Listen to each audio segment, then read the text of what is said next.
दलित में भी दो जात है, दलित सवर्ण और दलित।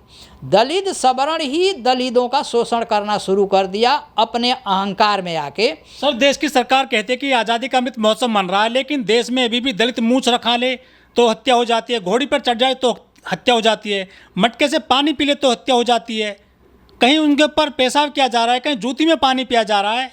ऐसी घटनाओं को किस तरह से देखते हैं आप? मैं इस घटनाओं को मैं सही देखता हूँ। क्यों देखता हूँ सही? कि इन हरामखोरों को सोचो कि तुम हिंदू धर्म में मर क्यों रहे हो। हिंदू धर्म मतलब ब्राह्मण धर्म। ब्राह्मण धर्म में जब तक रहोगे, बाबा साहब ने ये 1956 में कहा था कि हिंदू धर्म, मैं हिंदू में पैदा हुआ लेकिन हिंदू धर्म में मरूंगा नहीं, क्योंकि हिंदू धर्म एक ऐसा दलदल है कि जो इस दलदल में रहेगा वो हमेशा नीच रहेगा, जूता खाएगा, जूठा खाएगा, अपमानित होता रहेगा और तरह तरह के यातनाएं भी बर्दाश्त सहना पड़ेगा। तो ये आज तक हरामखोर लोग इस बात को समझे क्यों नहीं? अगर इस बात को समझे होते तो किसी माई का लाल नहीं है कि उसको आंख दिखा दे। इनके अंदर में एकता नहीं है। आज के डेट में 70 लाख ST के लोग कार्यरत हैं। 70 लाख पूरे देश में? पूरे देश में 14.7 लाख सेवानिवृत्त हैं और 385 सांसद सेवानिवृत्त हैं, 3600 विधायक सेवानिवृत्त हैं। ठीक है, ये सिर्फ 3% दलितों का 97% का शोषण करते हैं। प्रेजेंट में 1200 विधायक हैं और 131 सांसद हैं। इन हरामखोर लोग ही सवर्णों से मिल करके सवर्णों से मिल करके इन दलितों का शोषण कराते हैं। ना ही इनको आर्थिक आधार पे कोई सहयोग मिलता है, ना योजनाओं का लाभ मिलता है। जैसे सबसे भ्रष्ट हो गए जब से इनको निधि फंड मिलना शुरू हुआ। निधि फंड में व्यवस्था है कि 30% निधि फंड का पैसा उन गरीबों के शिक्षा और रोजगार में लगाया जाए, लेकिन ये पैसा ये लोग चुनाव में खर्च करते हैं, पार्टी को देते हैं। जब कहीं अत्याचार होता है दलितों पर, आदिवासियों पर, तो ये कहीं नज़र आते ही नहीं है। ये नज़र नहीं आएंगे क्योंकि इनके अंदर में हराम का खून लग गया है। जब तुम भ्रष्टाचार में लुप्त रहोगे तो सच नहीं बोल सकते। इसलिए ये लोग दलितों का खुद ही शोषण कराते हैं, दलित को बैठ करके। तो देश में राजनीति आरक्षण सबसे बड़ा कैंसर बीमारी है। अगर राजनीति आरक्षण नहीं होता तो इन हरामखोरों को भी जूता पड़ता, इनका शोषण होता, तब ये लोग देश में अपनी आज़ादी और स्वतंत्रता के लिए लड़ाई लड़ते। लेकिन ये हरामखोर लोग ब्राह्मणवाद व्यवस्था की गुलामी करते हैं और अपने समाज का शोषण कराते हैं। बीजेपी में ले लीजिए, आज मोदी इतना उछल करके बात क्यों कर रहा है? उसको पता है कि हमारे पास तोता गुलाम है। 77 सांसद दलित हैं SC/ST के। अगर आज ये 77 सांसद कल जिस तरह से पार्लियामेंट में भाषण दे रहा था, अगर वो रिजाइन दे दिए होते तो मोदी रोड पे आ जाता। लेकिन ये नहीं करेंगे, हम कुछ बोल रहे हैं। उसी तरह से OBC के हैं कि OBC का मंडल जो है 1990 से आज तक लागू नहीं हुआ और ब्राह्मणों का आरक्षण जो है 72 घंटे में पास हो जाता है और आज 10% पे वो कार्यरत भी हो गए। और ये खोर 82 MP सांसद बैठे हुए हैं OBC का, क्यों नहीं आवाज़ उठाते हैं? क्यों कि इनको हराम का कमाई खाने का लहू लग गया है, जिसके वजह से ये OBC का शोषण करा रहे हैं। तो हम OBC का शोषण कराने के लिए OBC के सांसद और विधायक हरामखोर हैं। SC/ST का, आदिवासियों का शोषण कराने के लिए दलितों का नेता और आदिवासियों का नेता करा रहे हैं। इन हरामखोरों को उन इलाकों में जा कर के और इनको जातिगत बहिष्कार करना है और इनके ऊपर जूते भी बरसाना है कि तू मनुवादियों के साथ मिल करके हमारा 1950 से आज तक शोषण क्यों कराता है। तब जा कर के कुछ परिवर्तन होगा।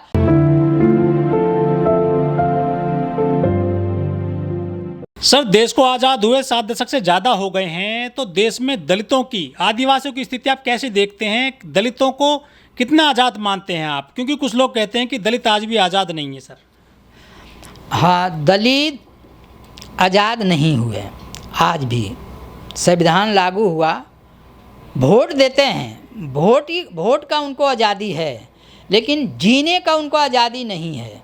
उसका कारण क्या है कि 1950 से पहले जो दलित के लोग पढ़े लिखे थे, वही लोग सत्ता में आए, और सत्ता में आने के बाद इन लोगों के अंदर सत्ता का लालच इतना बढ़ गया कि ये सवर्णों की गुलामी करने लगे, और सवर्णों की गुलामी सिर्फ अपने परिवारवाद को करने लगे, जिसके कारण जो आज नौकरी में गया 1952 के बाद, चाहे राजनीति में आया, उन्हीं के परिवार सत्ता में भी आता है और नौकरियों में आता है। और बाकी भारत के 97% दलित आज भी वो गरीब का गरीब हैं, असहाय के असहाय हैं, और पढ़ लिख कर अच्छा ग्रेजुएशन होकर डिग्रियां लेकर के और लेबर का काम करते हैं। क्यों कि जितनी भी नौकरियां निकलती है उसमें जो पहले से कब्जाए हुए हैं आरक्षण का, उन्हीं के परिवारवाद आता है। अब जैसे उत्तर प्रदेश में टीचरों की जब वैकेंसी निकली तो वहाँ पे जोगी सरकार के जो अधिकारी हैं, उन्होंने ये नियम कर दिया कि जो 10 लाख रुपया देगा उस नियुक्ति पत्र ले जा, नहीं तो ये इंटरव्यू का कोई कीमत नहीं है। तो गरीब आदमी जो क्लास 1 मतलब अच्छा से नंबर से पास है, ब्रिलियंट है, लेकिन उसके पास पैसा नहीं है, इसलिए वो नौकरी नहीं पा पाया। और जिनके पास पैसा है वो 10 लाख ले करके और नौकरी पे काबिज हो गए। अब इस तरह से ये लोग एक एक घर में 1 से 8 लोग, एक ही घर के लोग सरकारी नौकरी में कार्यरत हैं, और जो कामयाब लड़के हैं, जो अच्छे पढ़े लिखे हैं, वो बेचारे बेलदारी करते हैं। मणिपुर में आदिवासी महिलाओं का चीरहरण हुआ, हत्या हुई, यौनाचार हुआ, लेकिन जो आदिवासी विधायक हैं, सांसद हैं, वो भी कहीं नज़र नहीं आए पूरे मामले में।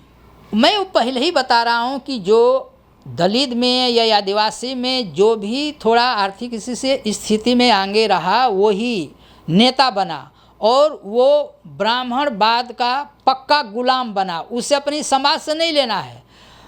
बीजेपी सरकार में अभी बता रहा हूँ, मध्य प्रदेश में एससी एसटियों आदिवासियों का जंगल ज़मीन का इतना दोहन किया गया है और अडानी को दे दिया गया है कि इतना पैसा उनके आदिवासियों की जंगल ज़मीन से और खनिज निकाल करके कमाई कर रहा है कि उससे उस 2 नंबर का पैसा को अगर देश में डिवाइड किया जाए तो मध्य प्रदेश का कुल जनसंख्या 7.4 है, 7 करोड़ 40 लाख है। उस पैसा को डिवाइड करिए तो पर वोटर 40 करोड़ रुपया आता है। ये पैसा किसके जेब में जा रहा? बीजेपी के जेब में रहा। किसके थ्रू? अडानी के थ्रू। तो अब ये जनता को सोचना है ना।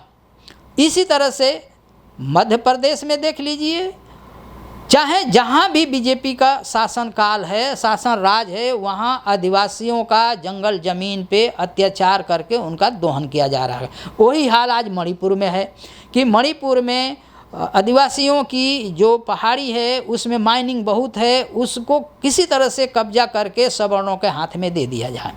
तो ये सारा आज का जो परिस्थिति है वो दलित और आदिवासी नेताओं के चलते हो रहा है। ये हरामखोरों की राजनीति आरक्षण ख़त्म होना चाहिए। जब तक राजनीति आरक्षण नहीं ख़त्म होगा, ये हरामखोरी लोग अपने ही समाज के ऊपर अत्याचार करवाएंगे, इनका धन लुटवा देंगे, इनकी बेटी बहन को उठवाते हैं यही हरामखोर लोग। जब ये सत्ता में होते हैं या सीट पर होते हैं, अफसर होते हैं, एसडीएम, डीएम, पटवारी, लेखपाल होते हैं, टीचर होते हैं, प्रोफेसर, कुलपति होते हैं, विधायक, सांसद, मंत्री होते हैं, तो ये जब तो समाज की जितनी भलाई करते हैं या नहीं करते हैं वो लोग मैटर है। लेकिन जब ये रिटायर हो जाते हैं, ये सारे मिशन चलाते हैं बाबा साहब के नाम पर, संगठन बनाते हैं, लोग आरोप लगाते हैं कि मिशन नहीं कमीशन चलाते हैं, इसमें कितनी सच्चाई है सर?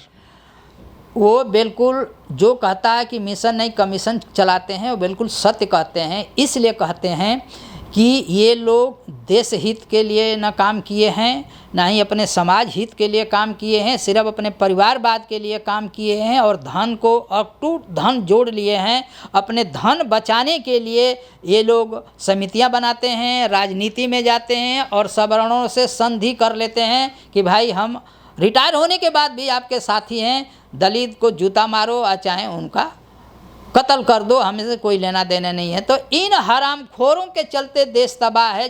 दूसरी क्रांति यानी भारत में क्रांति जब तक नहीं की जाएगी अपनी आज़ादी की, तब तक ब्राह्मणवाद हमें जीने नहीं देंगे। पग पग पे हमें मूतेंगे भी, मेरे सर पे टट्टी भी फेंकेंगे, हमारी बेटी बहन को भी उठाते रहेंगे। सबसे ज़रूरी है इस देश में ये हरामखोर ठीक हो जाएंगे तब ब्राह्मणवाद ऑटोमेटिक ठीक हो जाएगा। सबसे दुश्मन हमारे ही दलित नेता और आदिवासी नेता और ओबीसी नेता हैं, जिसके वजह से 3% ब्राह्मण पूरे देश के ऊपर हावी है, किसी को बोलने नहीं देता है और हर पार्टी में ब्राह्मण ही बैठा हुआ है। कुछ लोग कहते हैं कि दलितों के 10 लाख संगठन हैं जो रिटायर हो जाते हैं, लोग अपना संगठन बना लेते हैं बाबा साहब के नाम पर। आरोप ये भी लगते हैं कि वो चंदा उगाते हैं बहुत मोटा, उससे क्या फ़ायदा होता है समाज को, मतलब आदिवासियों को, दलितों को? वो बिल्कुल सही कह रहे हैं। देखिए ये लोग लॉलीपॉप देते हैं। जैसे अभी हम जंतर मंतर पे हम जाते रहते हैं और कई लोगों से मैंने मिला और बोला, मैंने लेख भी लिखा हूँ, तो लोगों ने कहा कि भाई हम लोग चाहते हैं कि एक प्लेटफार्म पे हम लोग एक होकर के काम करें, लेकिन हमारे जो संगठन चलाने वाले हैं, जो संगठन के अध्यक्ष लोग हैं, वो लोग नहीं चाहते हैं। वो लोग कहते हैं नहीं हम अकेला ही काम करेंगे। इसलिए वो सोचते हैं कि अगर ये इकट्ठा ही हो जाते हैं तो इनका अधिकार मिल जाएगा, तो हमको कुत्ता भी नहीं पूछेगा। तो ये हरामखोर लोग अपना संगठन बना करके और अपने ही समाज का शोषण करते हैं, इकट्ठा होने नहीं देते हैं। जबकि वो कहते हैं सारे संगठनों से पूछता हूँ तो वो कहते हैं साहब हम लोग चाहते हैं मिल करके, हमका सबकी मांग एक ही है कि हमें आज़ादी चाहिए, हमारा एक ही मांग है कि हमें आज़ादी चाहिए, हमारी एक ही मांग है कि हमको हमारा आरक्षण चाहिए। पर हम अलग अलग इसलिए हम इन नेताओं के चंगुल में फंस करके और हम लोग आज तक पीड़ित, दुखित और शोषित हैं और हम पे जुल्म होता है। तो उन लोगों के बातों से हमें ये एहसास हुआ कि हमारे देश में सवर्णों से, ब्राह्मणों से ज़्यादा घातक आज के नेता और आज के जो समितियां, संगठन चलाने वाले हरामखोर कुत्ता लोग हैं वो हैं। इनको जब तक मार पीट करके, मैं शब्द कह रहा हूँ, जब तक इनको मार मार के, जूते से मार पीट के नहीं सुधारा जाएगा तब तक भारत में कोई बदलाव नहीं होने वाला है। वही ब्राह्मणवाद कल था, वही ब्राह्मणवाद आज है। आज़ादी के नाम पे सिर्फ उस गरीबों को वोट देने का अधिकार है।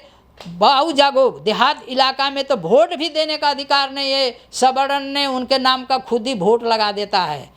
ये अभी 70 साल का अमृत उत्सव का दिन है। आज़ादी का अमृत महोत्सव मनाया जा रहा है हमारे देश में। 2 दिन बाद झंडा फहराया जाएगा देश में। जो दलित महिलाएं हैं, जो आदिवासी महिलाएं हैं, सवर्णों की महिलाओं की अपेक्षा वो कितनी आज़ाद हैं जो दलित महिलाएं हैं? सवर्णों की अपेक्षा इस देश में दलित महिला ना के बराबर है ही नहीं। आज भी दलित महिला अगर कितना भी वो साफ सुथरी हो या कितना भी कुछ हो, लेकिन अगर वो समाज में जाती है तो उसको अलग से जाना पड़ेगा, समाज में जा नहीं पा रही है। देहातों में जाके देखने से पता चलता है। अभी हम छत्तीसगढ़ में जाके देखा, झारखंड में जाके देखा, आसाम के तरफ जाके देखा, बंगाल में जाके मैं देखा और इवन की उत्तर प्रदेश के पूर्वी क्षेत्र जिसको पूर्वांचल कहते हैं उधर में मैं देखा, हरियाणा में भी वही हाल है, राजस्थान में यही हाल, सब जगह वही हाल है कि अगर कोई दलित के लोग अच्छा कपड़ा भी पहने हैं, साफ सुथरा है, फिर भी उन समाज के साथ नहीं चल सकते। उनको आज़ादी का कोई मतलब ही नहीं है। उनको यही नहीं पता हम आज़ाद हैं कि गुलाम हैं, बस वो जी रही हैं मुर्दा लाश बन करके। ये परिवर्तन है अमृत उत्सव का, अमृत काल का। लेकिन सवर्ण महिलाएं तो किट्टी पार्टी में जाती हैं, क्लबों में जाती हैं। वो इसलिए जाती हैं, सवर्ण महिला इसलिए जाती हैं कि वो ऊंची जात से कहलाती हैं, जबकि इस भारत में कोई महिला सवर्ण जाति से नहीं है। विदेशियों ने भारत में जब आया तो वहाँ से औरतें लेके नहीं आया, यहीं के मूल निवासियों को लड़कियों के साथ अपना वंश चलाने के लिए शादी किया अपना वंशवाद के लिए, और अपने परिवार को ही अपने जाति में बराबर का अधिकार देने के लिए लड़कों का उपनयन संस्कार होता है, लेकिन ब्राह्मणों ने अपनी लड़कियों का उपनयन संस्कार नहीं करता है। आज भी सवर्णों की लड़की शूद्र हैं, लेकिन उनके अंदर अहंकार भरा पड़ा है कि हम ब्राह्मण हैं तो क्षत्रिय हैं, जबकि वो शूद्र हैं। लेकिन सर आज आदिवासी महिला राष्ट्रपति है देश की। वो नाम आदिवासी है, वो टोटली ब्राह्मणवाद का मानसिक गुलाम है।